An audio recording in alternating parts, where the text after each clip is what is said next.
Bonjour et bienvenue chez Frico Féminin. Frico Féminin, c'est la chaîne où les rêves professionnels et financiers des femmes prennent vie. Et aujourd'hui, on va évoquer un sujet qui vous intéresse, qui est comment ralentir pour prendre du plaisir et tenir dans la durée dans l'entrepreneuriat. Ralentir pour aller plus loin et pour fonctionner mieux. Et on va le faire à deux voix avec Christelle, mon invitée du jour. Bonjour Christelle. Bonjour Ophélie, ravie d'être là avec toi.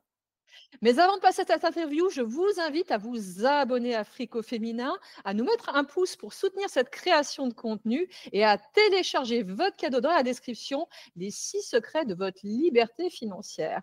Alors Christelle, comment est-ce que toi, tu en es venue dans ta carrière professionnelle et dans ta vie personnelle à te poser la question de lever le pied, de fonctionner mieux pour travailler moins, tenir dans la durée et avoir de meilleurs résultats? Pour vous raconter un petit peu l'histoire, j'étais salariée pendant plus de 15 ans dans une très grande entreprise et une de mes manières de fonctionner, c'est que j'ai cette capacité de me surinvestir quand je suis dans un projet et du coup, ce surinvestissement m'a conduite à faire un joli petit burn-out. Suite à ça, j'ai décidé de quitter, le salariat pour me lancer dans l'entrepreneuriat et en fait, très vite, je suis retombée dans mes travers, à enchaîner les semaines à plus de 50 heures et là, une nouvelle fois, mon corps m'a fait un stop. Donc cette fois-ci, j'ai compris le message. Le premier, c'était de changer de voie. Le deuxième, c'était plutôt de ralentir et j'avais vraiment ce mot slow qui était là. Donc vraiment ralentir pour pouvoir mieux avancer et surtout pouvoir mieux tenir sur la durée. Oui, et alors ça, on l'a tous eu quasiment au démarrage. Alors au démarrage, souvent, quand on monte un business, on a, ces croyances qu'il faut travailler beaucoup, qu'il faut enchaîner les actions. Puis, on apprend beaucoup de choses. Il y a aussi cette phase d'apprentissage qui, des fois, crée une forme de saturation et d'épuisement et on se retrouve quelque part à devenir, un chef d'orchestre multitâche, parfois débordé et à oublier ce sur quoi on doit mettre le focus dans nos activités. Ça, c'est le travers de la plupart des personnes qui créent un business.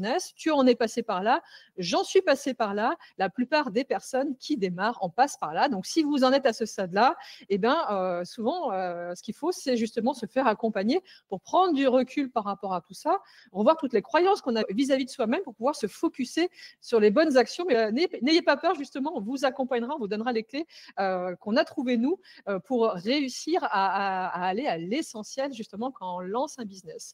Mais souvent, la première phase, c'est déjà de commencer à revoir ses croyances et revoir les croyances qu'on avait quand on était salarié, parce que souvent, auparavant, on passe par le salariat sur le travail, sur l'argent. Et c'est souvent ça qui nous met à genoux.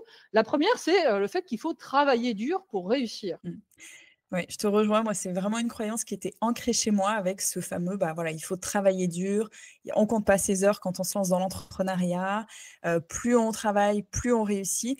Mais finalement, si on prend un petit peu de recul, c'est pas la quantité d'heures qui fait qu'on réussit ou qu'on réussit pas. C'est vraiment plutôt, revoir un petit peu ses croyances et se dire: «Finalement, si on va à l'essentiel, ça sert à rien de travailler, de passer des journées à travailler 10 heures si en fait on fait vraiment les tâches et les actions les plus essentielles dans sa journée». Donc effectivement, comme tu le dis, la première des choses, c'est vraiment essayer de travailler sur ses croyances pour les changer et finalement trouver même des modèles de personnes qui travaillent peu et qui réussissent pour autant sans passer, plus de 50 heures dans leur, business. Oui, il y a aussi cette croyance que justement, il faut travailler beaucoup et prendre beaucoup de clients pour, pouvoir, équilibrer économiquement dans son entreprise à la fin du mois et là, il vaudrait mieux réfléchir au modèle économique qu'on met en place justement pour ne pas finir à genoux. Tout à fait, parce que du coup, si, effectivement, on prend trop de clients justement avec cette idée de travailler plus, finalement, c'est un peu comme si on était dans la course contre la montre à toujours vouloir faire toujours plus, toujours plus, toujours plus et après c'est un cercle qui fait qu'au final, on peut très vite s'épuiser. Vraiment, comme je disais, le fait de travailler plus, c'est pas forcément synonyme de succès. Donc ça, c'est vraiment, quelque chose à garder, à l'esprit, en tout cas d'en avoir conscience et de revoir, comme tu dis, son modèle économique pour finalement avoir quelque chose qui puisse, fonctionner sans pour autant s'épuiser au travail. Oui, alors, autre croyance aussi, le fait que, on doit accepter et prendre tous les clients et quelque part viser large et plaire à tout le monde. Et c'est le contraire qui se passe parce que si vous faites ça, si vous essayez de plaire à tout le monde, déjà vous n'y arriverez pas parce que vous ne plairez pas à tout le monde. Et 2e chose, il y a finalement que 20 de vos clients qui vont vous rapporter 80 de la valeur dans votre entreprise. Donc mieux vaut cibler et se nicher.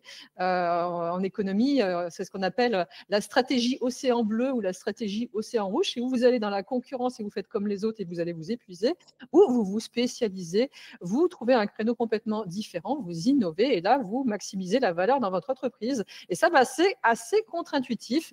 Et je vois à peu près 99% des personnes qui démarrent qui n'osent pas se spécialiser de peur de ne pas avoir de clients et qui, du coup, n'ont pas de clients. Oui, c'est exactement ce que tu dis. Quand on est trop général, finalement, on parle à tout le monde et à personne. Donc vraiment l'importance de se spécialiser, je te rejoins tout à fait là-dessus, et vraiment d'apporter une différenciation. Comme tu le dis très bien, si on est comme tout le monde, pourquoi un client va nous choisir nous? Alors que si là, on met en avant quelque chose d'un petit peu différent, de ce qu'on peut apporter d'une autre manière, en étant vraiment encore plus niché, c'est là que les gens viendront à nous et après, on pourra s'ouvrir encore plus. Mais en tout cas, c'est la priorité au départ, c'est vraiment de se fixer sur une cible bien précise, un persona, ça on en parle beaucoup, et vraiment ne pas hésiter même à être un peu restrictif sur sa cible, et puis quitte après à s'ouvrir, mais en tout cas vraiment parler qu'à une seule personne. Et puis derrière croyance que je vois beaucoup chez des gens qui démarrent, c'est: «Je ne dois pas m'arrêter, et quelque part j'aurais une perte de chiffre d'affaires ou de clientèle si je m'arrêtais». Alors ça, c'est vraiment une grosse erreur parce que l'entrepreneuriat, c'est une course de fond et c'est absolument pas une course de vitesse. À partir du moment où vous montez un business, la personne qui va piloter votre navire, c'est vous. Donc le plus important, c'est quand même, de continuer à prendre plaisir, de kiffer dans la durée et de prendre du recul par rapport à ce qu'on fait parce que quand on a la tête dans le guidon, justement, il y a plein de choses qu'on ne voit pas et il y a plein de belles et bonnes opportunités qu'on ne saura pas saisir. Oui, donc effectivement, il y a beaucoup d'entrepreneurs qui n'osent pas poser de vacances, qui n'osent pas s'arrêter et finalement, c'est contre-productif. D'ailleurs, dans les lois de gestion du temps, il y a ce qu'on appelle la loi Illich qui dit qu'au bout d'un moment, de toute façon, au-delà d'un certain seuil, en fait, notre efficacité, elle décroît. Donc si nous, on ne prend pas des pauses, si on ne s'arrête pas, si finalement, on ne prend pas soin de nous, ça va être difficile de prendre soin de son business. Donc c'est vraiment important d'arriver aussi à faire des coupures et de se dire, OK, là, c'est mes vacances, là, je coupe, je stoppe. Et d'ailleurs, c'est ce qui va aussi permettre de développer encore plus sa créativité. Parce que souvent, c'est dans ces moments de pause et de repos qu'on laisse notre esprit complètement au repos. Et c'est là qu'en fait, on peut avoir plein d'idées qui arrivent. Donc c'est vraiment important d'arriver à garder cet équilibre et prioriser son bien-être. C'est d'ailleurs un des piliers essentiels du slowpreneuriat. Donc moi, je suis vraiment une actrice fervente du slowpreneuriat. Et un des piliers principaux, c'est de prioriser son bien-être. Oui, et même c'est quand on est entrepreneur, de réfléchir au rythme qu'on veut avoir et de construire le modèle économique et l'organisation de son entreprise à partir de ça. Parce que sinon, de toute façon, vous ne tiendrez pas dans la durée. Donc, si vous voulez créer un business durable, c'est la condition primordiale à tout ça et le reste doit se caler en fonction de ça. Tout à fait. Et finalement, ça revient donc à faire attention à son rythme. Donc là, après, on pourrait parler de chronotype, d'essayer de voir les moments où on est les plus efficaces et les autres moments où là, c'est plus des petites choses plus simples à faire. Voir aussi comment on peut déléguer aussi, parce que comme tu l'as dit au départ, quand on est entrepreneur et surtout quand on démarre, on a plein de casquettes, plein de formations, plein de choses à mettre en place. Donc c'est important aussi de connaître en fait sa zone de génie pour pouvoir déléguer ce qui n'est pas essentiel et vraiment de se focaliser sur l'essentiel pour pouvoir respecter son rythme de travail par semaine. Donc justement, on le disait, les étapes pour lancer un slow business, c'est première chose, revoir ses croyances, ça commence par ça. Ça, la plupart des personnes ne font pas ça quand elles passent du salariat vers l'entrepreneuriat et c'est une grave erreur. C'est souvent ça qui va vous amener à genoux ou qui va faire que votre business ne décolle pas. La deuxième, c'est choisir le bon modèle économique. La plupart des personnes continuent à fonctionner parce que dans le salariat, on vendait notre temps contre de l'argent. Aujourd'hui, il est possible de faire différemment, oui, et c'est ça qui fera certainement que vous ne finirez pas à genoux et que vous arriverez justement à développer un modèle de slow business si c'est ce que vous voulez faire. Et ça oblige à regarder les choses aussi complètement différemment de ce que vous faisiez auparavant. La troisième chose, c'est d'apprendre à gérer son temps et à être efficace et productive. Et être productive, parfois pour pouvoir se payer le luxe de ne rien faire. Alors moi, je fais partie des gens qui disent payez-vous le luxe de ne rien faire, d'être, j'aime bien dire, une feignante intelligente. Et ça, je vois très peu de personnes qui re-questionnent leur manière de s'organiser. On peut peut-être leur donner justement quelques conseils pour mieux fonctionner dans leur business. Alors, pour mieux fonctionner dans son business, je pense que la première chose à faire, c'est vraiment de se reconnecter à sa vision. Puis après, de décliner en fait ses objectifs, donc annuels, après de façon mensuelle et même de manière hebdomadaire. Et en fait, chaque jour, de vraiment se demander quelle est la tâche essentiels de la journée. Et en fait, en faisant ça, finalement, ça permet vraiment de commencer sa journée par ce qui est le plus important et ça évite de se perdre dans des tâches qui sont parfois inutiles ou qui sont pas, les tâches avec, la plus forte valeur ajoutée et au moins, on sait que le matin, on a commencé tout de suite par les tâches les plus efficaces. Et puis après, donc on parlait aussi de la gestion du temps et tout à l'heure, on parlait de l'importance de prendre des pauses et ça, c'est vraiment essentiel. Souvent, on a tendance à renier un petit peu sur ces pauses en se disant: «Bah, au moins, je vais pouvoir être plus efficace, je vais pouvoir avancer plus vite» et en fait, c'est contre-productif. C'est vraiment important de fonctionner. Alors, il y en a certains qui utilisent, ce qu'on appelle la méthode Pomodoro. Pendant 25 minutes, on reste focus sur une tâche et on prend 5 minutes de pause. Il existe sa variante qui, moi, me convient mieux, c'est plutôt 50 minutes et 10 minutes de pause. Mais en tout cas, au-delà de ce timer ou de cette technique, l'idée, c'est vraiment de se dire que très souvent dans la journée, dans la matinée, c'est important de faire des petites coupures. Et pendant ces coupures, c'est de faire quelque chose de complètement différent et même d'un peu créatif. Moi, par exemple, souvent quand, je suis sur une tâche, qui me prend beaucoup d'énergie, au niveau du cerveau, j'aime bien, faire un peu de dessin, par exemple, ou, aller marcher. Essayer de faire quelque chose de complètement différent et en fait, quand on revient et qu'on se remet sur une tâche, là, finalement, on est beaucoup plus productif et surtout, on a l'impression que ça a libéré quelque chose. C'est là qu'on a plein d'idées et ça libère, en fait, la créativité et ça permet de laisser la place, en fait, à l'intuition aussi et voilà et ça permet d'avoir, des idées beaucoup plus, constructives. Oui, alors tu le disais, ça, moi j'appelle ça le super focus, l'organisation du temps, alors méthode Pomodoro ou celle qui nous va en fonction de notre chronotype, parce qu'on a tous une manière différente de fonctionner, mais bien attaquer sa journée par la chose sur laquelle on va être focus, qui va nous amener le plus loin dans notre business. Et puis c'est regrouper aussi les tâches par un petit peu fonctionnalité, c'est-à-dire pas passer du coq à l'âne, puisque là en fait il y a une déperdition d'énergie absolument énorme quand on fait ça. Donc si vous avez une journée, on va dire publication, réseaux sociaux et communication, vous regroupez tout sur une journée. Une journée suivi clientèle, contact le clientèle, ainsi de suite. Ça, la même chose, vous vous focussez là-dessus un jour, plutôt que de sauter et de faire de la micro-tâche. Et ça aussi, c'est quelque chose qui est très hérité de l'école, parce qu'à l'école, on a appris une multitude de choses, dont des fois certaines choses dont on se demande encore à quoi ça nous sert aujourd'hui. Et du coup, on a appris à devenir multitâche, mais c'est pas comme ça qu'on est le plus efficace. Oui et en fait, dans la société, en tout cas quand, moi j'étais salariée, c'était vraiment vu comme une qualité d'être multitâche parce qu'on avait l'impression qu'on était capable de tout gérer et au final, non, les études, elles montrent le contraire, c'est même contre-productif. Donc j'aime beaucoup ce que tu dis sur, le fait de regrouper les tâches, donc c'est faire du batching, donc regrouper toutes les tâches similaires sur un créneau donné et en fait, ça permet d'être beaucoup plus efficace. Et puis, le slowpreneuriat, c'est se faire passer avant le reste. Et ça, c'est essentiel, voilà, de réfléchir à où est-ce qu'on veut emmener son entreprise, quel est le sens qu'on veut lui donner, quelle est sa vision, tu le disais, et comment on fait passer ses propres besoins avant le reste pour tenir dans la durée. Et là, moi, j'en témoigne aussi parce que dans ma vie, j'ai accompagné plus de 5000 personnes à monter des business. Et l'essentiel, c'est de continuer à prendre plaisir dans la durée. Par rapport à ça, ce que j'aime bien proposer, en fait, c'est, quand on commence à faire, son planning de la semaine, c'est commencer à se fixer des temps pour soi et ça paraît, contre-intuitif, en fait. Souvent, on fixe tous ses rendez-vous professionnels et après, si on a un petit peu de temps, on se prend un peu de temps pour soi. Mais là, l'idée, ça peut être de raisonner d'une autre manière et se dire: «OK, sur cette semaine, qu'est-ce que j'ai envie de faire? De combien de temps, je dispose? Enfin, combien de temps je veux m'accorder?» et commencer d'abord à fixer, à bloquer des temps pour soi et après à les remplir avec ses rendez-vous professionnels et ça, je trouve que ça change tout et après j'aurais envie de partager, l'idée de se créer ses propres routines bien-être au quotidien. Moi, je sais que, par exemple, chaque matin, je vais marcher entre 20 et 40 minutes en fonction du temps que j'ai. Je sais qu'entre midi et 2, je fais des méditations, enfin des siestes méditatives et ça, c'est non négociable et c'est ce qui me permet, en fait, d'avoir cet équilibre, au quotidien, enfin vraiment à la semaine et même de pouvoir, du coup, tenir plus facilement sur la durée parce que je prends du temps pour moi et ça, c'est super important.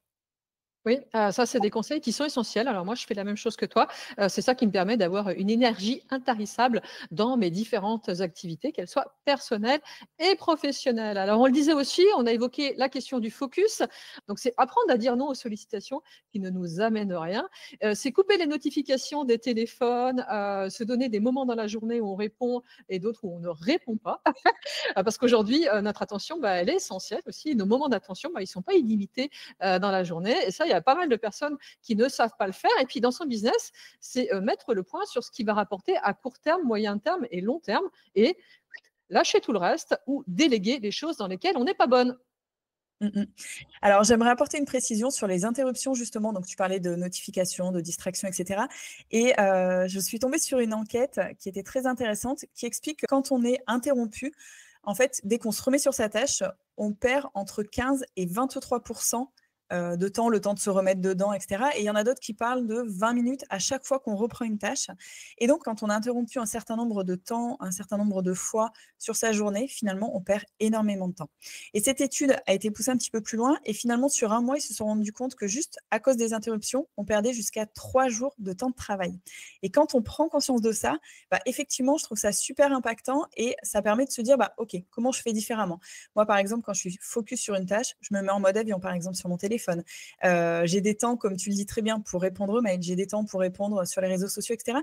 Et à partir du moment où on arrive à faire ça, bah, du coup, dans notre activité, quand on décide d'être focus sur une tâche, on est vachement plus productif, on va à l'essentiel, c'est ce que tu disais tout à l'heure, et on a vraiment de quoi se concentrer sur les tâches à forte valeur ajoutée. Et les tâches à forte valeur ajoutée, quand on a un business, c'est toujours de se connecter à des personnes, de les écouter, de créer les offres qui répondent précisément à leurs besoins et puis de les fidéliser. Et puis, c'est également se faire connaître pour assurer le développement de son entreprise dans la durée. Justement, ça revient à vraiment connaître son client idéal, son persona sur les bouts des doigts et donc pour ça, c'est vraiment important de créer des connexions, de faire des questionnaires, d'aller à leur rencontre pour vraiment connaître, bah, leurs besoins et leurs problématiques et vraiment réemployer leur vocabulaire, leurs mots pour leur parler très spécifiquement. Mm. Et puis, c'est lâcher sur le perfectionnisme, parce que le perfectionnisme et la complexité, c'est ce qui nous coûte le plus dans nos vies et dans nos entreprises. Effectivement, j'ai un exemple qui est assez, marquant par rapport à ça. Dernièrement, j'ai une de mes clientes qui était toute contente de me dire qu'elle avait passé 2 heures pour faire sa première story Instagram. Donc elle m'expliquait qu'elle avait choisi, ses images, ses textes et cetera, son accroche et finalement quand on prend un peu de recul, on se dit: «Bah, 2 heures sur une story qui disparaît dans 24 heures».